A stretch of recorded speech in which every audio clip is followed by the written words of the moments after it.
Hello and welcome back to the channel. And for the people who always watch my videos, thank you.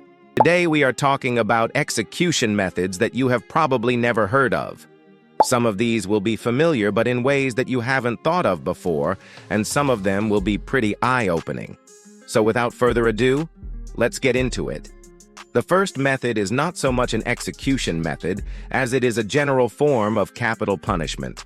This is one that we see in fiction all the time, but never really talk about when discussing real-life executions. In fiction stories, it is usually done by removing some kind of device from the condemned person after they have already been sentenced and after they have already confessed to their crimes. But in reality, it doesn't work like this. The removal of internal organs for the purpose of torture and execution dates back thousands of years. There are records of ancient Chinese and Aztec civilizations practicing this form of punishment. One of the most popular forms of this was to cut open the chest cavity and remove the heart, which was then presented to the ruler as proof of completion.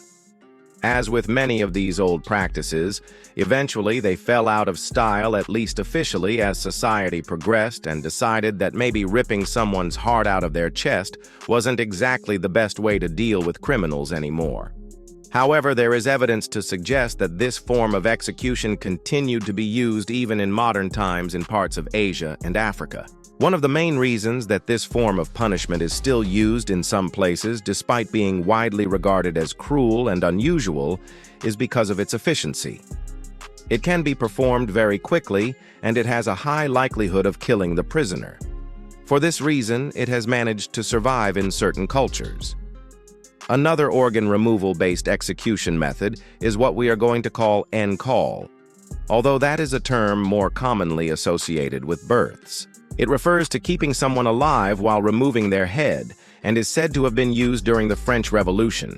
The procedure would be started by first cutting up the muscles at the back of the neck until the spinal cord was exposed. Then the head would be cut off and the executioner would hold the brain by the attached blood vessels and pull it out through the open wound in the neck. While this sounds absolutely horrific, it actually has a small amount of historical precedent with the aforementioned heart removal method. By pulling the heart or other vital organs out of the body, the condemned person could live for a short period of time after their execution, allowing them to confess to additional crimes or repent before dying. Unfortunately, we don't have any records of the number of people that were executed like this or why it fell out of style besides the obvious. Now we are going to move on to something a bit more lighthearted: garroting. This method of execution has seen a lot of use throughout history and is usually associated with the use of a specific tool, the garrote. This is a device that uses a heavy weight and a tight band or loop that goes around the neck. The way it works is that the weight pulls the loop tight, which makes it difficult to breathe. Eventually, the breathing stops, and then the condemned person dies. In modern times, garroting is sometimes used in conjunction with other forms of capital punishment like the electric chair or lethal injection. The purpose of using a garrote in this way is to ensure that the death penalty is quick and painless. The idea is that once the garrote is in place, the condemned person is rendered unconscious within seconds. We have all seen how this works in the movies, when the bad guy is trying to kill the hero and they put the rope around their neck and start to pull on it.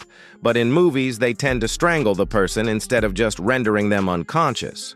Strangulation is another method of execution that is similar to garroting, but slightly different. Instead of using a loop, strangulation involves pressing the hands or other objects against the throat in order to obstruct the flow of blood.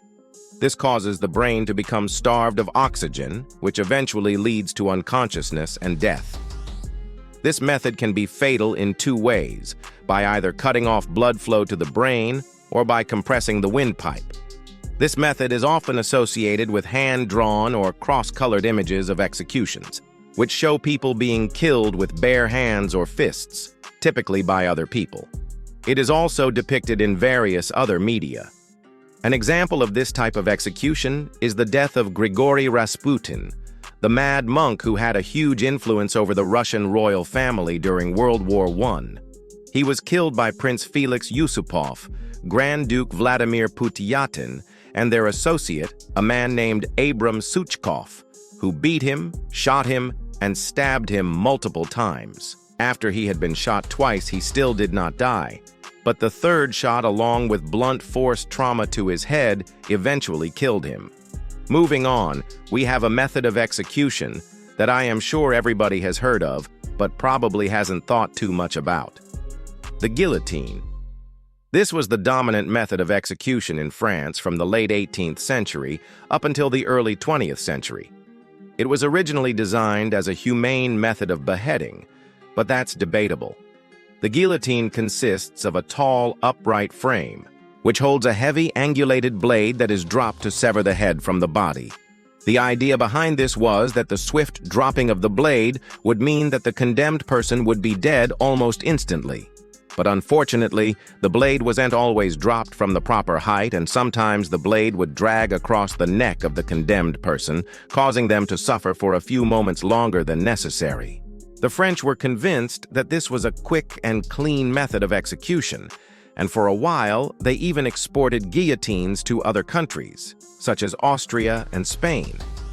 Even though it is no longer used in France, the image of the guillotine is still associated with the country. Many people believe that this is due to the fact that the instrument of death is still a symbol of the French Revolution and the Reign of Terror. However, the guillotine wasn't actually used all that much during that time period. Out of the 17,000 people that lost their heads during the Revolution, only 2,000 of them were killed by guillotine. The rest were killed in more traditional ways, like by sword. Regardless, this iconic image of the French Revolution lives on. One of the most well-known execution methods that we see used in modern movies and TV shows is definitely the electric chair. Despite how common it is in movies, it is not the most common method of execution in the United States. But regardless, it is still the most recognizable. The origins of this form of capital punishment date back to the late 19th century, when Alfred P. Southwick patented an invention that he called the death chair. This was a device that delivered an electric shock to a person's nervous system and caused death. Southwick believed that this would be a more humane way to execute prisoners because it would cause instant death without pain or suffering. However, this proved not to be entirely true, as the first person to be executed in the death chair, a man named William Bonin, suffered severe burns and took several minutes to die. Even so, the electric chair was adopted as the primary method of execution in New York State in 1899 and became popular in other states after that.